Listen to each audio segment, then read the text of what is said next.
This is a really dirty job. I look like a hunter who wants to steal your emotions and your presence.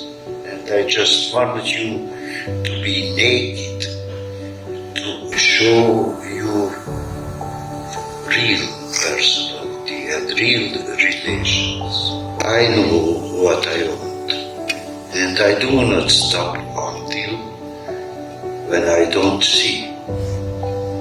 I'm really horrible because I'm real autocrat.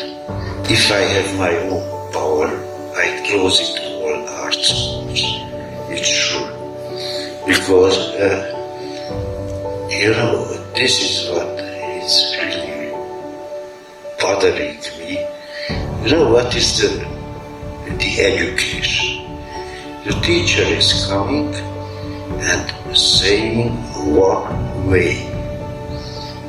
And then poor student has to learn it and follow the rules.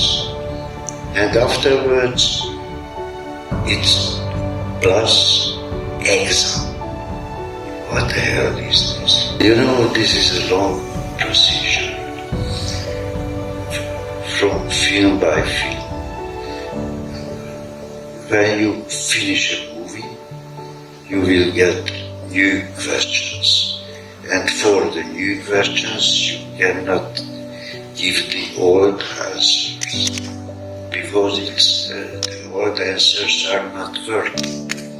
And you have to push yourself, you have to go deeper, you have to understand more and more what is happening around you or front of you. And this is how your style, film by film, and your language, film by film, it's growing up.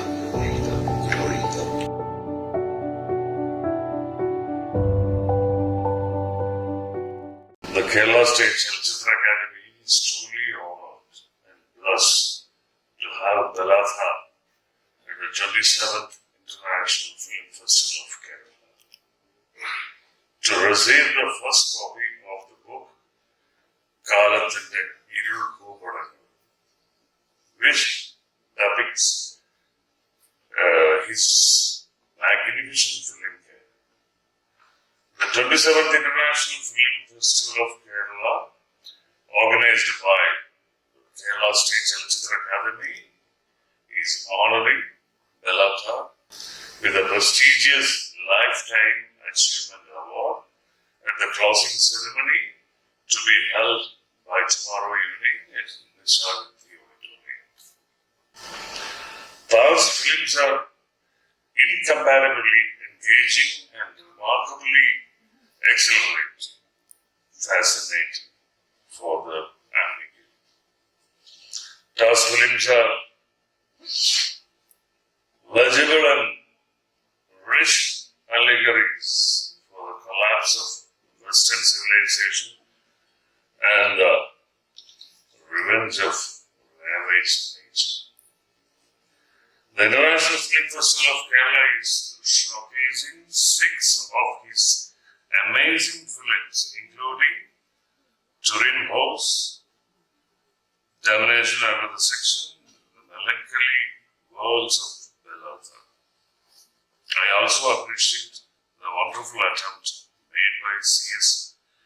Venkateshwaran in crafting this book. Thank you all.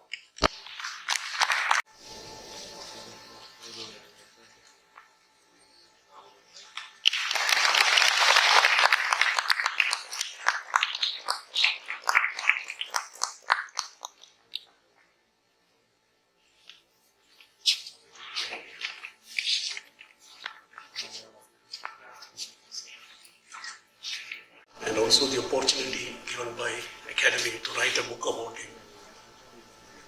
I'll just, before we enter the Aravindan Memorial Lecture or conversation, I'll just say a few words about Aravindan, because every International Film Festival of Kerala we have this Aravindan Memorial Lecture given by the luminaries of cinema. So it's a kind of remembering a master from our own language every year. I'll just briefly talk about Aravindan for a few minutes, and before we move on to the lecture. Aravindan, who lived between 1935 and 1991, his films continue to captivate us in all their freshness and creative vibrancy. In everything he did, whether it be cartooning, art direction, theatre, drawing, music or film, Aravindan was able to make new connections, infuse a certain poignancy, a reflective pace and a dignified individuality. It was his keen sensitivity to all arts, accompanied by an intense engagement both with the senses and intellect, that gave his works a haunting reverberations and unpredictable resonances. This ability to work with, through and blend different mediums with ease gave his work a very distinct character and unique sensibility that is meditative yet deeply emotional. In a career spanning nearly 2 decades, Aravindan created a body of work that occupies a very unique position in Indian cinema. His debut film, Uttarayanam, The Tropic of Capricorn, made in 1975, was about the degeneration of nationalist hopes and ideals, the rising despondence of the youth and their frustrated dreams. In his next film, Kanjana Sita, Aravindan dealt with the eternal dilemma of power and justice. There's a mythological of a different kind, one of the most innovative and experimental instances of adaptations in Indian cinema. Tambu, his next film, Tent, is about the ripples that a circus troupe creates in a placid village. Kumati, the bogeyman, is actually a rare gem among children's films in India, and it's a fable about a boy's brief excursion into the life of a dog. Estepan, or Stephen, is another exploration into the world of local myths and myth-making, where the character Estepan becomes the medium through which the villagers explain and understand the imponderables and injustices of life.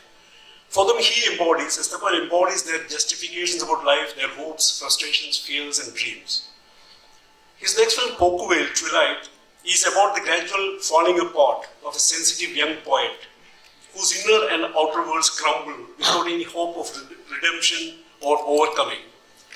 Interestingly, the film was shot to the accompaniment of music, set in the Rag Chupadurali, and he made the film after that, which also runs parallel to Bela Tarr's way of some of his films. Chidambaram business film is about a poignant elaboration upon the theme of innocence and guilt, about how an act of infidelity towards oneself and the other traumatizes life, how an unethical move overturns the founding justifications of life. In Odidathu, or Once Upon a Time, Aravindan deals with the idea of progress and its demonic potentials. Here, the agent of change in the form of electricity arrives in a village, wreaking havoc in the fabric of its life.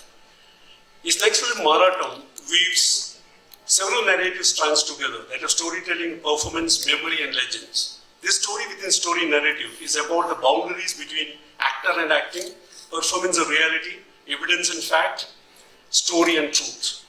His last film, Vastuhara, looks at the theme of dispossession from various angles. At one level, the film is about displacement and exile, forced by partition. And another level, it's also about how we too dispossess each other, emotionally and otherwise. In film after film, Aravindan excavated new experiential terrains, unfolded new connections, transgressed boundaries between genres, forms, and styles. In a way, one can also look at his films as creative dialogue between different mediums, of different art forms, conversing with each other, probing at and extending boundaries, and creating new synergistic aesthetic engagements. The greatness of an artist is in the essence, is in the aesthetic core of his or her works that acquire new dimensions with each viewing. It grows in time with the viewer or grows with time in the viewer.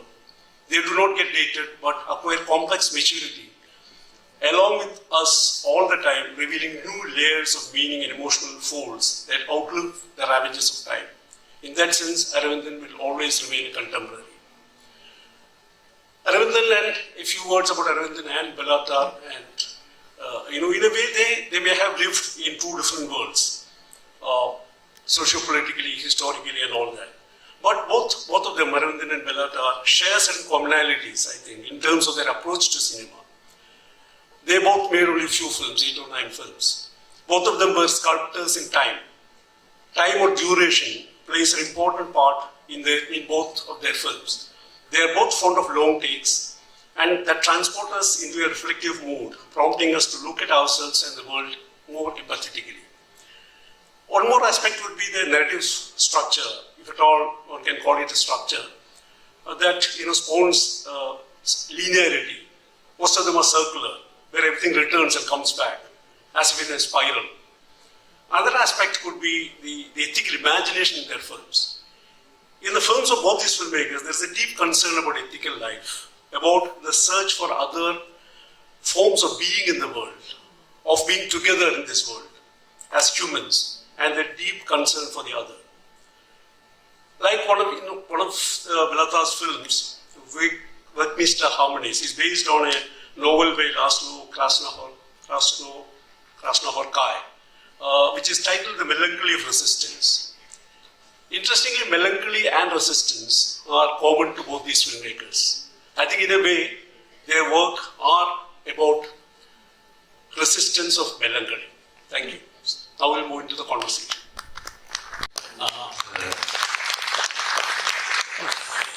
First of all, I would like to say a big thanks.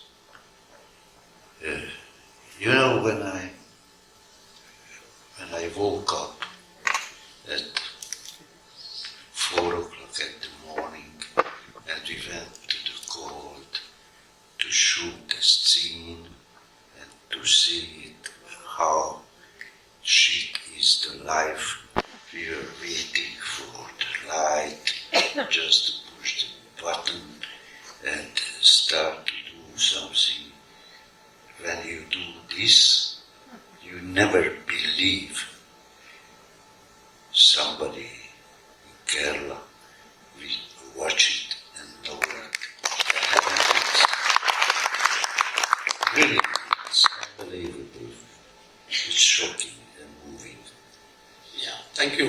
And while you are discussing about how to actually go about this, you are saying it is not do a lecture, one-way kind of lecture, but it would be a kind of you rather love to talk about the process of filmmaking. So I think without much ado, he is also telling me that to young filmmakers, there are I said there are a lot of students here and aspiring filmmakers. He said never want to be a filmmaker, experience life, and the form and style will come to you. So I think I will start with this whole idea of how do you actually arrive at a cinematic idea. First of all, when we were talking about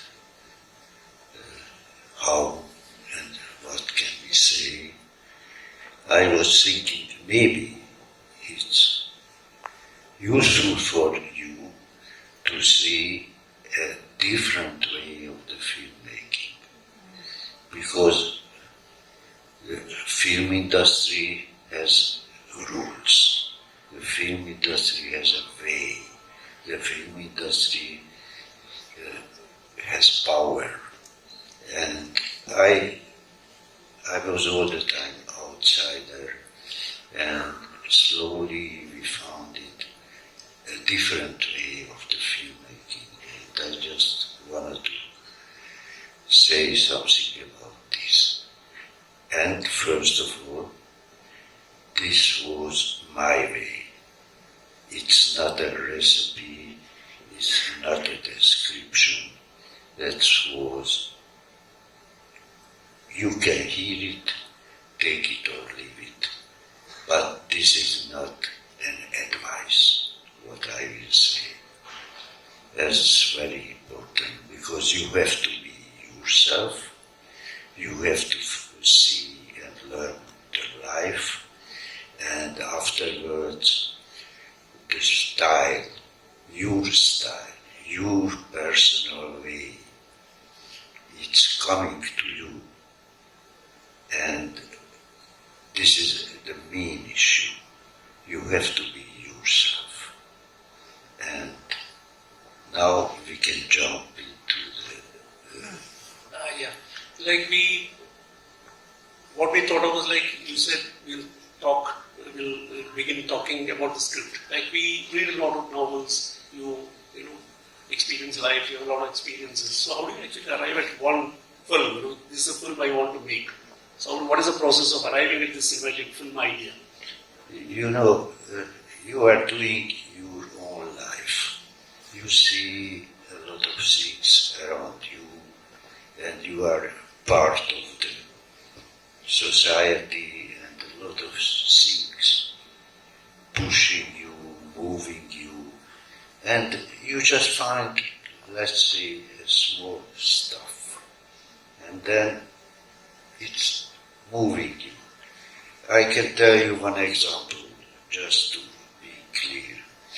When we did it, the Werkmeister Harmonies, and you said properly, it was a book, a novel of a friend of mine, and he gave me the manuscript because he believes we will do a movie. And I read it, I loved it, but I said to him, impossible, because we don't have anybody who can be the main character, Valushka. And 4 years later, I was working in Berlin, and accidentally I met with Lars Rudolph, the guy, and I called Laszlo, the writer, 2 hours later, and I told him, now we can do this movie because I found it somebody who has the same personality. And it is, you know, the reason of the Werkmeister Harmonies, it was he. If I don't meet with him, this movie never will happen. But, you know, sometimes we have a different reason or different energy. But it's a kind of inspiration, yeah, this is the right one. And you mentioned the script. The next step is the script. I'm sorry for all script writers, but I hate the script, because the script is just a piece of paper, and it's words, and it's a different language than the film. Because you are sitting at your desk, you are typing, you are writing dialogues, and you believe this will be good. But it's surely not, because you believe a big space, and by the end you will have a small kitchen, and you have a big camera, and you have different conditions what you believed. And you cannot force it to be the same like your script. The script is, let's say, good for the banks, good for the foundations, good for the money, but useless in the set. You cannot do anything. Because if we are talking about this, plus I hate the linear dramaturgy, because it's just a simple storytelling. And the logic of the films is action, cut, action, cut, action, cut. it's far from the life, very far.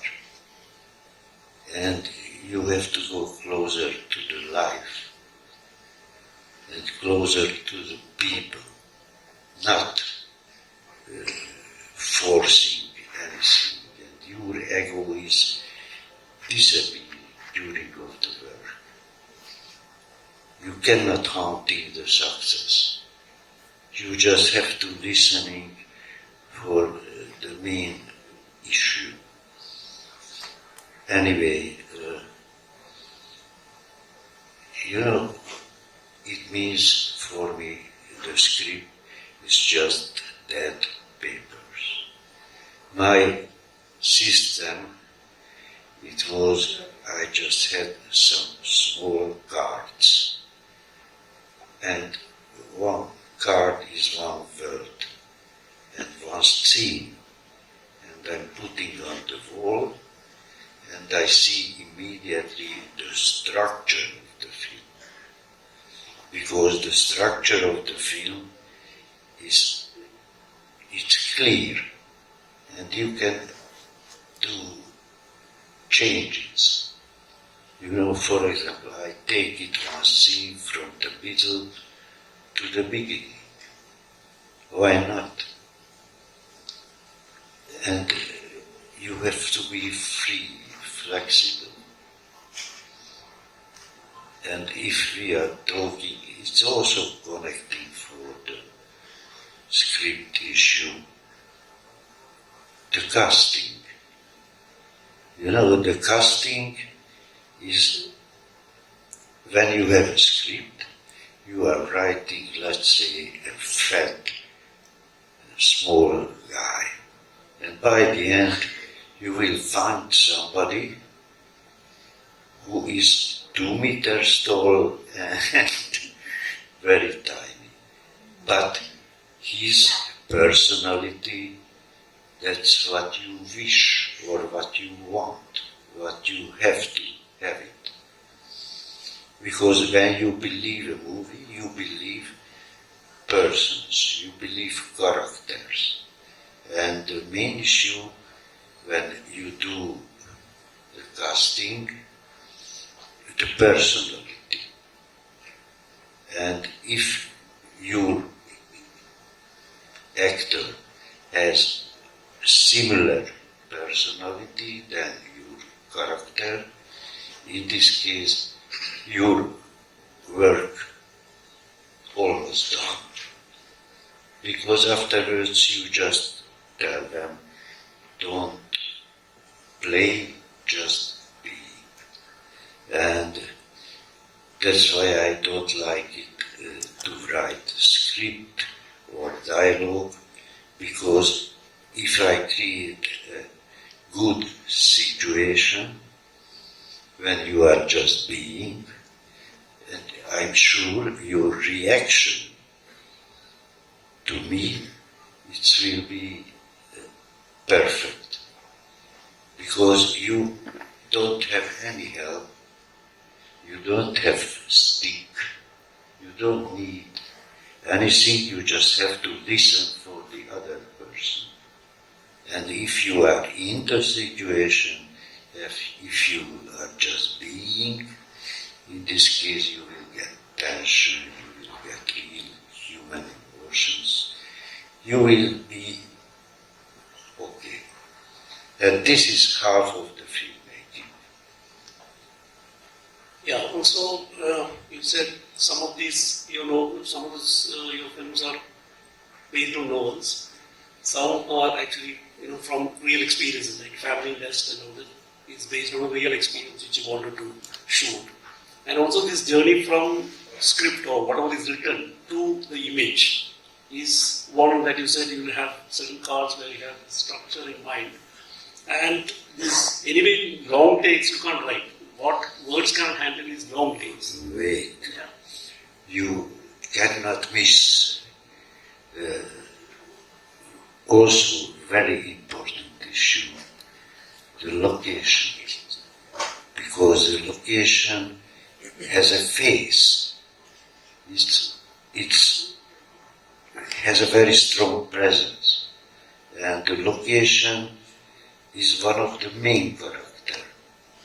And you have to use it. You are there. And when we are talking about the shooting, or we are talking about how it can be, it's, our life is happening in the time and in the space. And somehow the movies are ignoring the time, action cut, and ignoring the space. They don't have, sometimes, yes, we are just watching somebody's face, and afterwards we are moving with our camera and showing you a piece of wall. And this piece of wall, it looks like a face. And it has also meaning. Don't forget, in a fucking movie, every frame has a meaning. And if you are just listening for the story, every stories are different. And you can forget during of a week. Sometimes I don't remember what I saw 2 hours ago, because it's nothing there which is moving me or touching me or honest. That's the problem. And, it's, if we are talking about the long takes has one hand involving, which is a philosophical question, the time, and the other hand, the long takes are giving a special attention for the shooting. Because when the camera is rolling, and we have inside cuts, because we close up and then afterwards we move it, and the wide picture, and then afterwards again going into the situation. It has a special tension, plus the actors has no any chance to play because the camera is rolling. And sometimes, let's say the scene is finished and I don't stop the camera, just keep it rolling, and then the actors has no any help just to turn back to their own personality. And they just start to be. Sometimes the best things we shot after when theoretically the scene is done. Because we can get special emotions, we can get honest. And somehow our job is we have to be honest. This is our job. So there are a lot of improvisations happening during the process of shooting, where the actors can improvise on what they're doing. No, they are just being. It's not improv, because the improvisations, you let everything free. But don't forget, our camera movement are very strict. And it's, let's say, somebody said perfectionist. But the other hand, the actors has to be free. And because what you are hunting, their spontaneity. This is a really dirty job. I looks like a hunter who wants to steal your emotions and your presence. And I just want you to be naked, to show your real personality and real relations. also about this long takes, one wonders this kind of silly question, like when do you decide to stop? For instance, the Turing hose, the first scene where the hose is running in the wind and when do you actually, is it a kind of musical composition kind of thing where you have some sense of rhythm where it should end? Or do you decide later? No, it's everything is composed. And before the shooting, I know the whole movie from the first frame till the last. Of course, something could happen, but this is a long procedure from film by film. When you finish a movie, you will get new questions. And for the new questions, you cannot give the old answers, because the old answers are not working. And you have to push yourself, you have to go deeper, you have to understand more and more what is happening around you or front of you. And when this is how your style, film by film, and your language, film by film, it's growing up, and then finally you arrive to the point where you can say, okay, it's done. No reason to push yourself, because you said everything. So some, like when you shoot, because you work with certain set of actors, most of them appear in many of your films. So you know them in an intimate way, like how they are right for that character, and you know how it is. You calibrate the whole scene, you already know where to start and finish. But does something unexpected happen, like during the course of shooting? Something that is magical happens during that? Not much. Not much. Because your job is called director. It means you have to hold everything strongly in your hand. And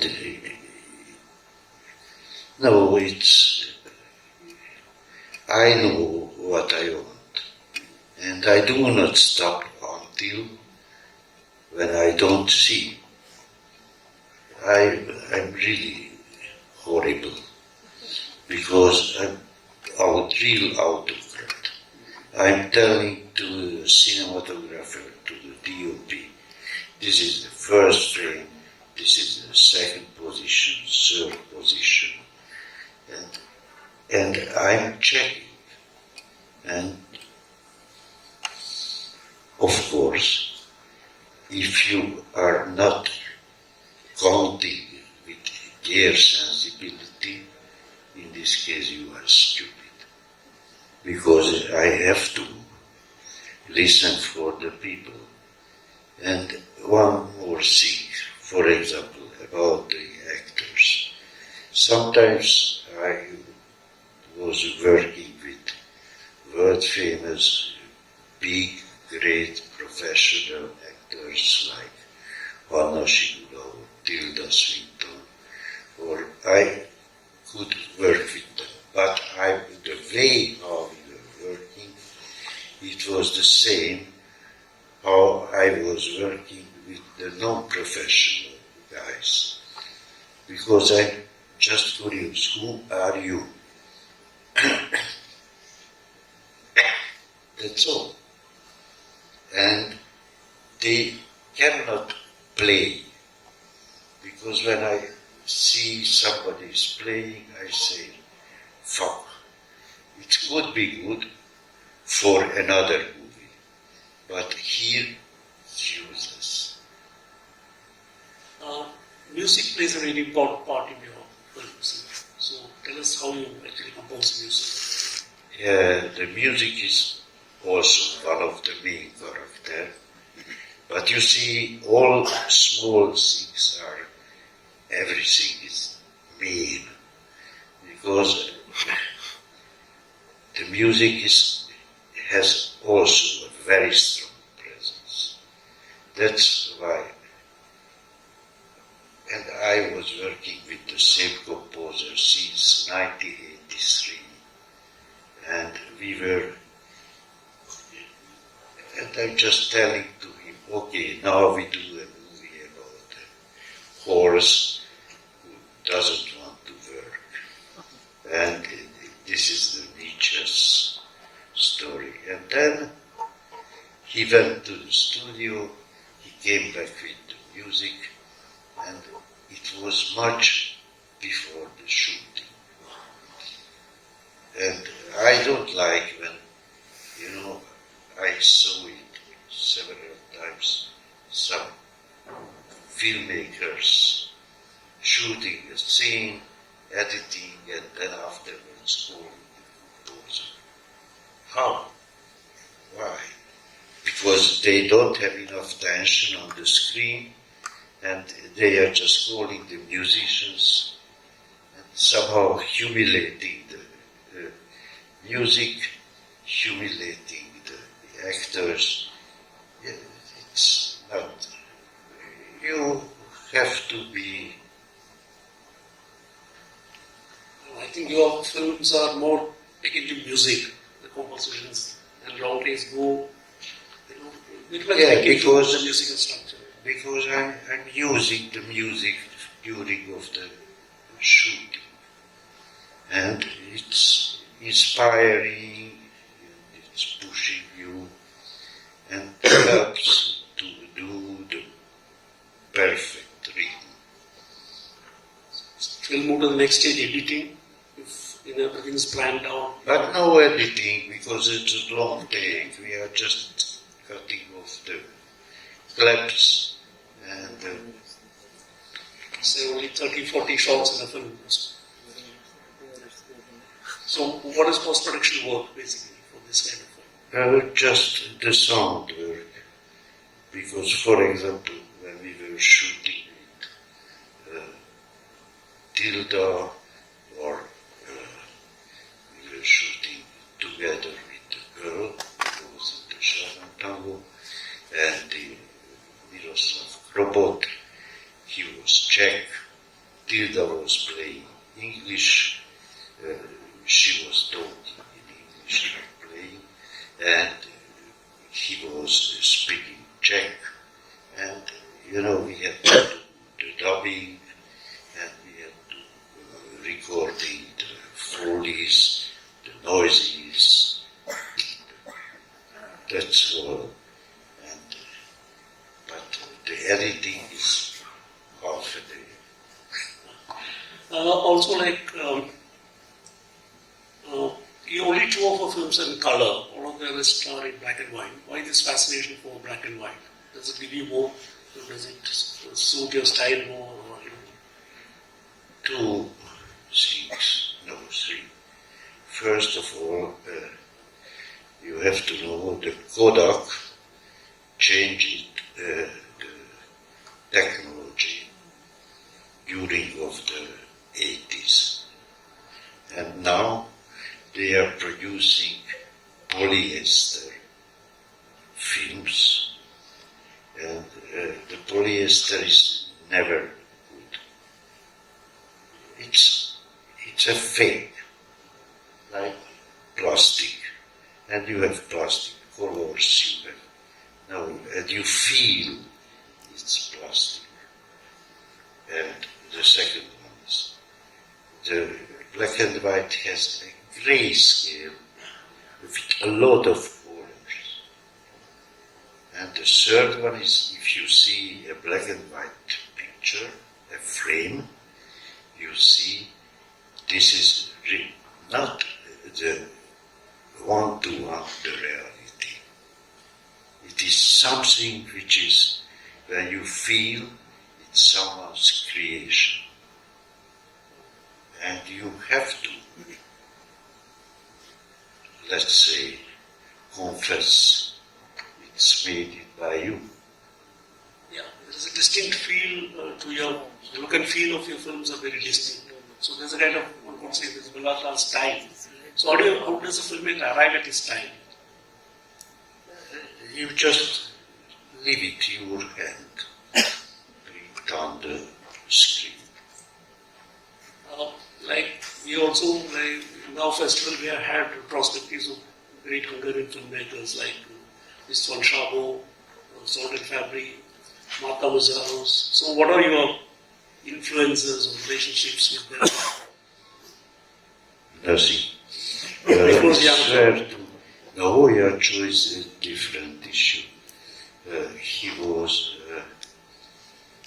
a really great master, and Szabo and the others are just from part of the film industry. You know, this kind of fake Hollywood shit. And this is really, it's far from me, really. And it's,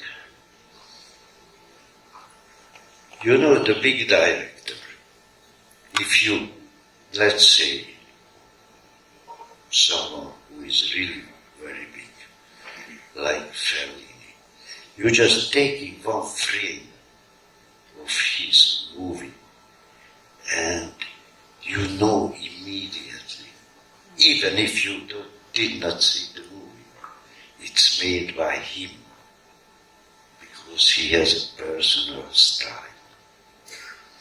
And this is a very, very important thing. If you see one frame from Jancho, you feel it. He was a great director.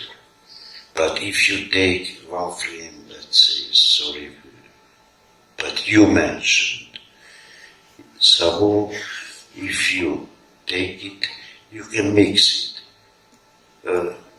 This frame is from this or that, because it's product. Also because they are so close to you, basically because both of you follow these long take formats. No, not. The end of his life, we became very good friends. Before not. And we never talked about the movies. Really. Can you believe? We never. But we were talking about history, we were talking about politics, we were talking about society, we were talking about a lot of things, but surely not about the film. Also, the time when you started making films, in the 70s and 80s, a lot of things were happening in European cinema, right? The French New Wave, and Yeah, that was a golden time. Yeah. Golden age when we had Jean-Luc Godard, we had some big guys and really important movies. And of course, but you know, I met with Godard once and I wanted to know his secret. And you know what he said to me? I don't know. Just came to me. And now I understand.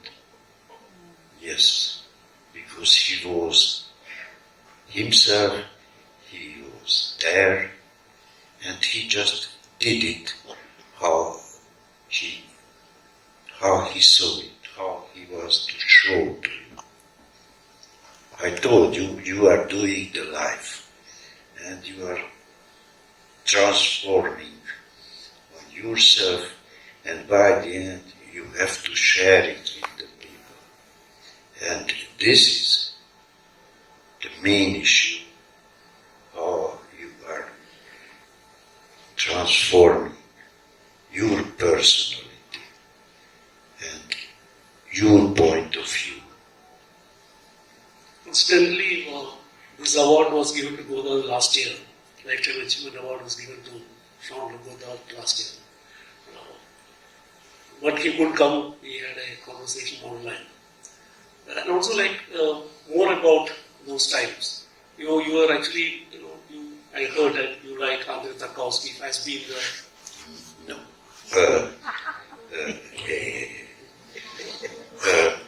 I like it very much. Fassbinder, and I liked it very much. A lot of guys, except Tarkovsky, because,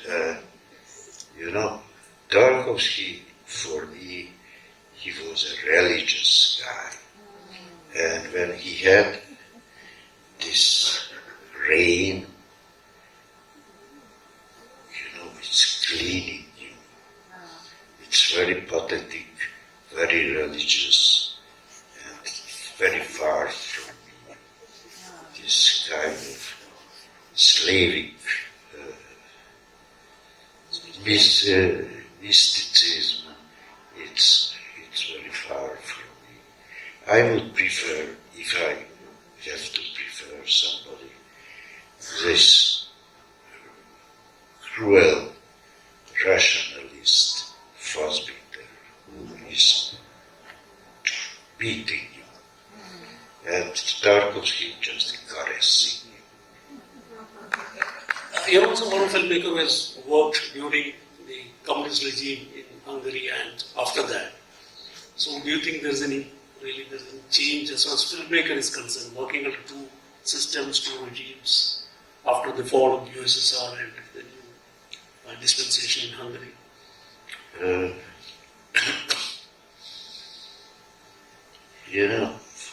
It's very hard to speak about the politics because the people, first of all, I don't think it was communism.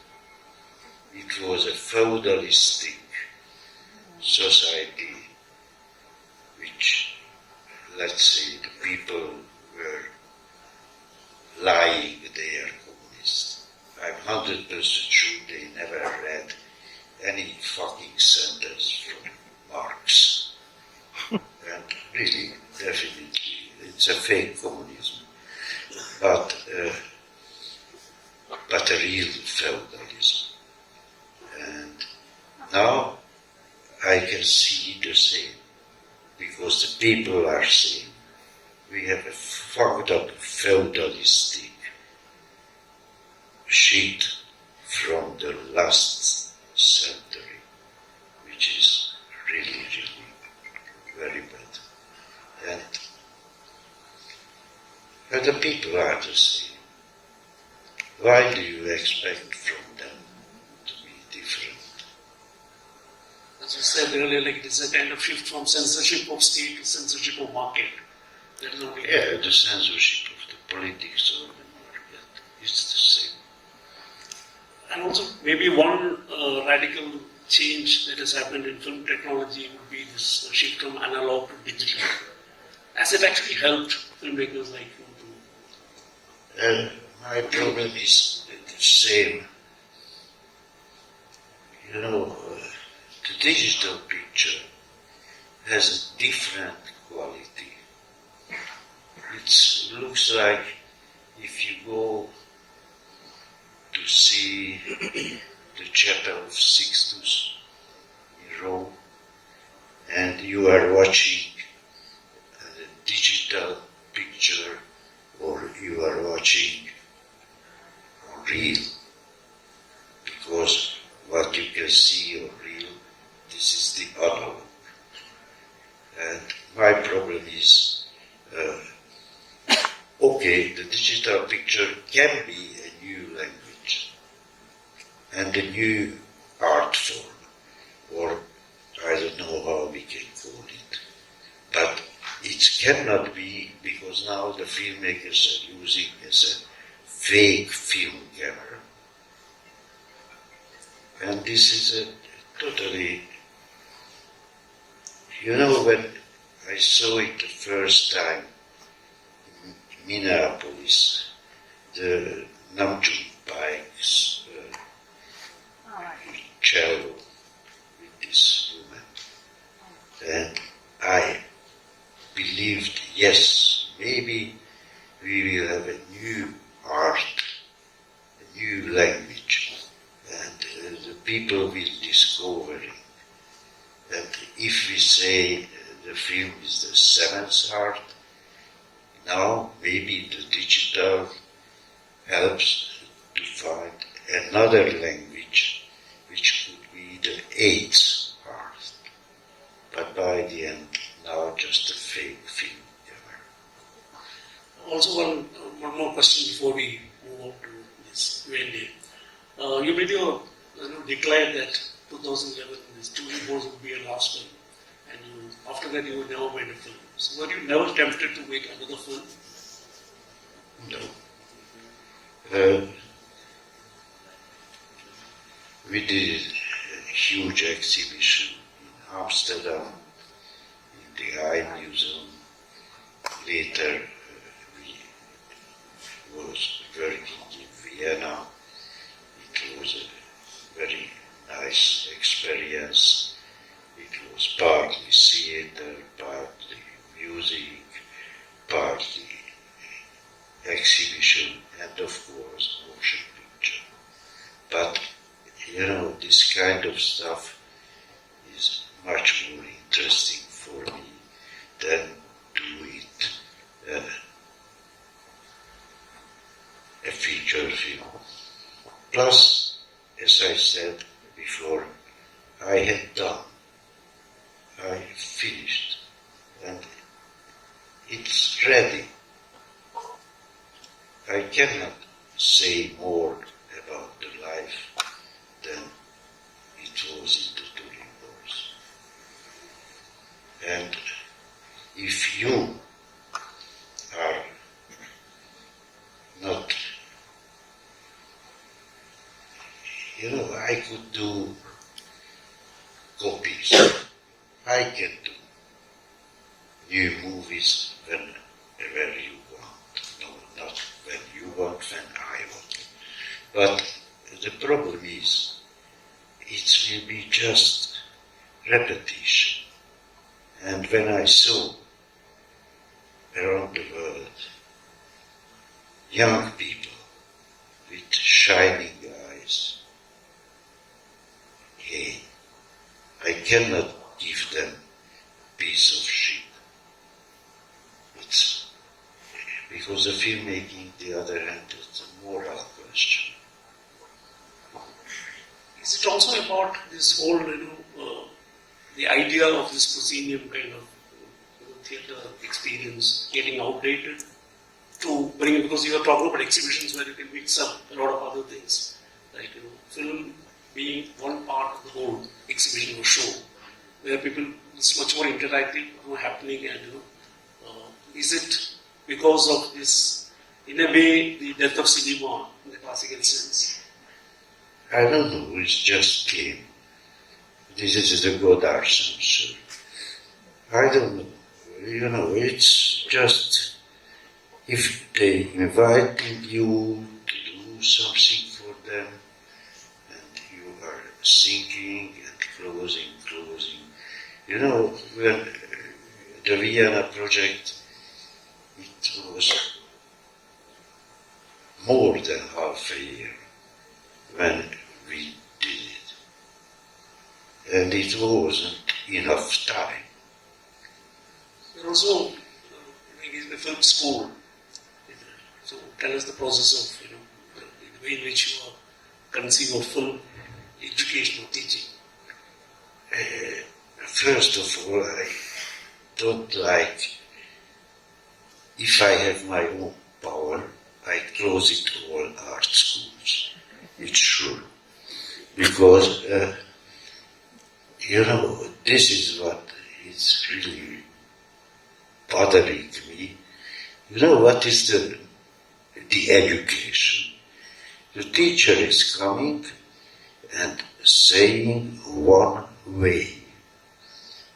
And then poor students has to learn it and follow the rules. And afterwards, it's plus exam. What the hell is this? How can, really?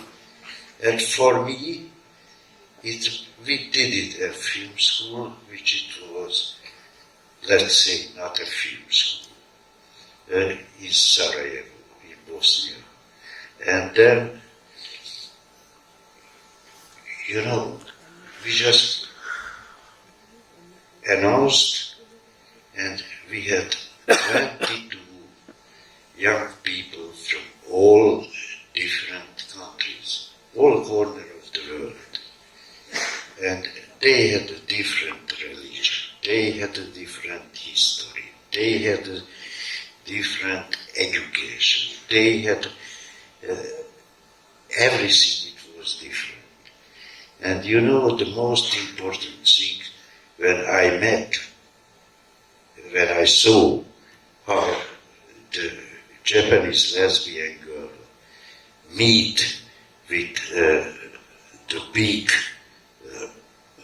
body Icelander guy, and how they start to understand each other, and how it was a real multicultural stuff, and it wasn't any rules, just it was a very strong expectation.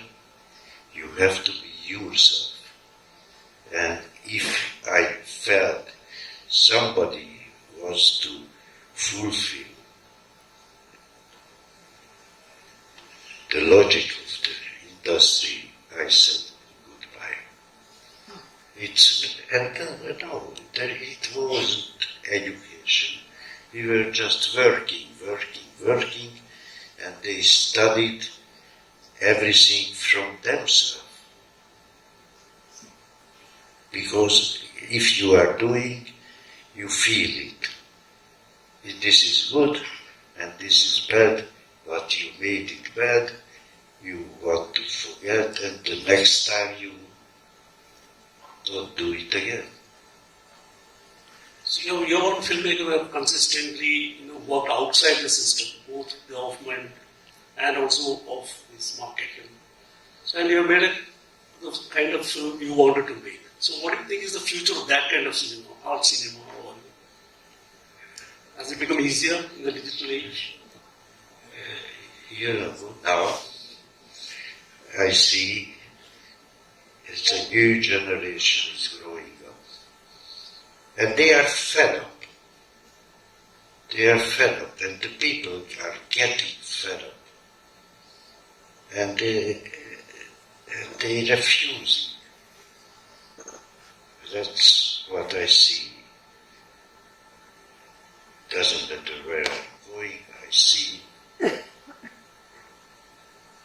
young people, they don't want anymore this kind of plastic hamburger movies. And they want, and they are capable to do, because you can do with your phone, and you can upload to the internet, and you can be world famous with your no budget production. It's a question of your energy, and you have to be brave enough to say fuck off. That's all. So we'll take a few questions. Yeah. Any questions from the audience? Hello, sir. My name is Aman. It's truly an honor to be in the same room as you. I'm on the path of making my first feature film right now, and I'm discovering the style and the voice with which to make that film. My question to you is very specific, and that is, when you are filming a particular scene, let's say, for example, in the Webmeister Harmonies, the opening scene of the film, at what point of time do you get that complete clarity of where you start the scene, where do you go from there to point 2 to point 3, where do you finish? Is it while you are writing? Is it when you hit the location? Is it when you rehearse with the actors? What is your process of identifying how to shoot that particular scene? because before when I called it the crew and I found it the location and I'm sitting there sometimes days alone and I just try to find how and what would happen here. I just feel it. The filmmaking like cooking. You have kind of description or recipe, what you need. And when you go to the market, you surely don't get it, the perfect one, because it doesn't exist. And afterwards you have to cook what you have. And that's what you have to feel it. And I cannot tell you how and when or why did I do that, but you just feel it. You just feel it. And of course, you have to know your actors. And you have to know how are they, who are they. And then you can see, okay, do it. And if you have a proper situation, which is very human and honest, in this case, it's ready. You are just there and watching and you can be happy. Thank you.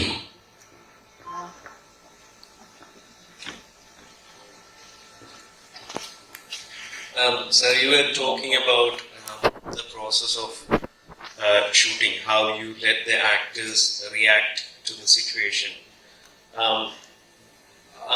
In such a situation, how do you approach a different take when they don't react the way you want? And then the second time when you give them a chance, wouldn't they be thinking, and at that time wouldn't they be approaching it in a more artificial way? It's two things can happen. If something is wrong, because you mentioned in this case maybe I made a mistake and something is wrong with the situation, because if my real people are not capable to swim in this beautiful situation, in this case, I made a mistake. Or, that's the worst case, if I made a mistake in the casting. But anyway, the mistake is all the time mine, because the director is responsible for every decision. And these two things. Yeah, how do you respond to such a mistake when you realize that mistake on the set? When you are at the location, when you realize that mistake, how do you respond to it? I changed the situation. It's happened. For example, once during wars when I felt it's forced or something is wrong because she did not find it the right. She did not feel it. And in this case, I made lunch break, go guys to the hell, and I'm sitting there in the set, and I have to change the situation, because if my great actors are not capable to being, in this case, it's my mistake. And of course, the worst, it's once when I had to say goodbye an actress because I just saw it she is really not capable to do. And then I said sorry. That's all. But you have to check yourself which kind of mistake what you did. Both are my mistake. Thank you. Yeah, hello, Mr. Tarr. How do you sustain your motivation to complete a film? Don't you get bored? I mean, I just want to ask. Like, What? how do you sustain your motivation to complete a film? Don't you get bored while filming? Still don't understand. Not the words. I just don't understand what do you want to know. No, how do you sustain your drive to complete a film? Like, you still don't understand? No, because I enjoy it. When I'm doing, if I don't have joy, why are you doing? Why? No reason to do. Yeah. If you are not, and you don't like it, and you don't love it, and you don't, in this case, why are you doing? Are you a masochist? Hey, if I wake up at 4 o'clock in the morning, going in the -10 to this fucking nowhere, and do you think if I don't believe or I don't love it, I'm doing? No, surely not.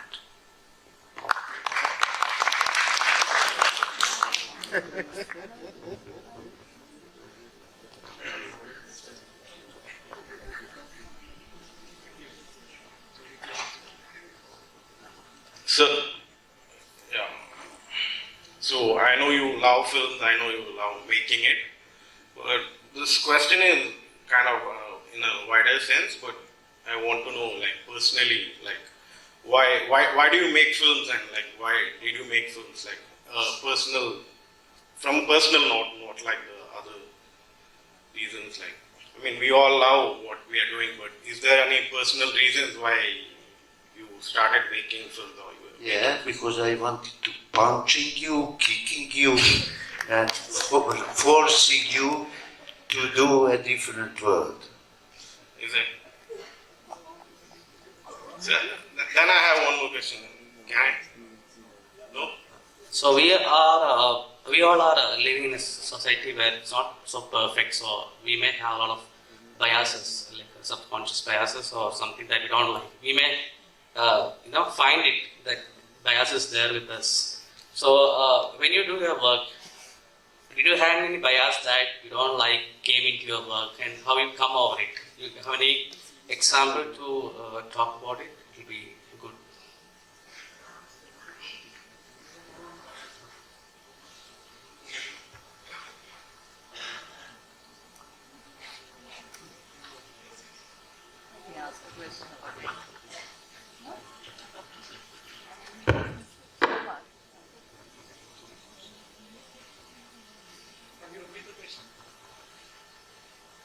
Are you talking about, how do you overcome biases? Yes. Like we are living in a patriotic society, so we may expect few kind of behavior like from a woman. So, but we know that is wrong. But still, we like to, So, will it affect your generation? And how do you come over it if a thing exists such a? If you had any of those things, and I don't know if I conveyed my question. It's not very clear about your question. Actually, what I understand is like you come across a lot of biased situations when you shoot. How do you overcome it? And that is what he's trying to ask, I think. During all this shit, you have millions of trouble, and you have everybody is different. and you have to find a key for everybody. And this is enough for you. And it's you don't think about yourself. If you do this, in this case, I don't know, go to be football player or something. Here one. Meena?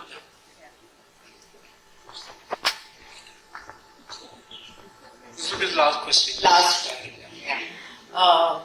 This is about editing. You say that you just assemble on the editing table.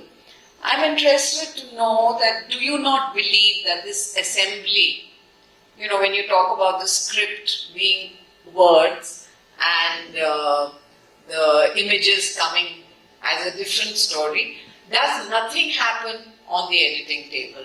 How do you deal with it? Do you not recognize it? And also as a teacher, is editing not an important part of filmmaking? Because, I mean, I know it is because I'm an editor, but I'm just saying that how do you, why do you not give it that space, I suppose? I have to tell you, we are editing, but during of the take, and I decided, okay, now here is a close-up, then white picture, then we stop here, then, you know, it's happening, just not on the editing table. You know what, in the 60s, Godard said, a real director editing the movie in the camera. And I think I was only one stupid guy who believed him. Because he was afterwards millions of cuts. But, you know, it's, plus, I don't know, I like it to do this kind of choreography, this fluctuation of these things. It's, and if I cut it, I'm breaking the tension. But if I'm doing just very fluently, in this case the tension is growing up. You know, when it's good, a long take, when you are listening, you know what is happening, and then you feel it, everybody, the actors and crew members, and everybody breathing in the same rhythm. You know, and this is telling to you, okay, now we are in, and it's a different way of the filmmaking. I said to you in the very beginning, this is only my way, and I don't say you follow me. I just say, this is how I did. And that's all. Take it or leave it. I said.